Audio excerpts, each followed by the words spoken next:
Here with Tyler Bruening before today's Knoxville Late Model Nationals. We'll start off on a little lighter note. You guys got, is this creamsicle? Is that what I call the color?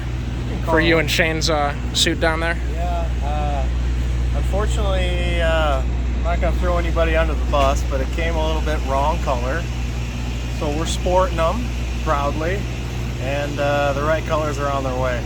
What color was it supposed to be? I like it. It's supposed to be like a bone, like a off-white. Okay, yeah. And I mean, it look down the way. It looks like that from feet away. This is what we ended up with. But funny enough, a lot of guys are like, "Man, I really like that." I'm like, "Well, it's not what we were supposed to get, but appreciate it." So obviously they're going to work on the racetrack here. It looked like it was going to be a desert. It might still turn into one. What are your kind of thoughts about what this track is going to be and how it's going to behave in the first part of the race and the last part? I don't know. I mean, I know everybody's really concerned about tires right now. We basically killed 3 tires in 3 laps right there in hot laps. So, you know, they had to do something. I get it with the weather and the rain. And, you know, when it rains so much the night before, everybody's really concerned about the saturation in the ground. And so you don't want to water too much, but you got to water some. And it's just a day race. It is what it is, unfortunately. So everybody's really concerned about tires. I don't know what we're going to do to make it to last 75 laps, to be honest with you. I think it's going to be a game of pace in the race. Hopefully whoever gets out front can set a conservative pace. I hate saying that, and I hate talking about racing that way, but that's what it's going to be.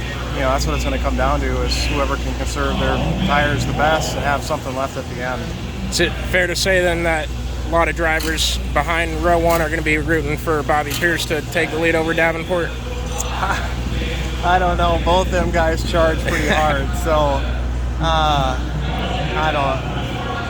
don't know. It's going to be a tough situation to even make it 75 laps on these tires. So we'll have to see, I guess, what happens. Starting where we are, it's definitely an advantage over starting in the back, not having to use your stuff up as much, just trying to pace, keep the car straight as you can, and not spin the tires as much as you can. So we'll see.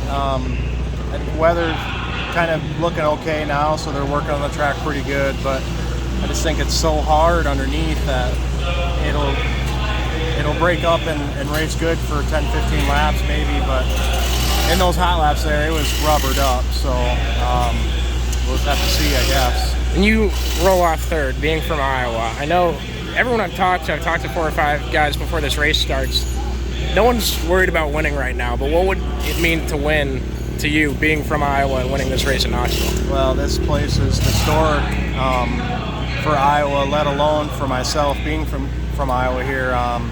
You know, it'd be my first big super win. I've had a lot of good big wins in my career, but nothing to this caliber. And we've positioned ourselves in a position here that we can capitalize and be there in the end and get that first win. So it would be the biggest win of my career, and you know, maybe ever. You know, so just trying to stay level-headed, just trying to concentrate on what I need to do for 75 laps to, you know, be there in the end.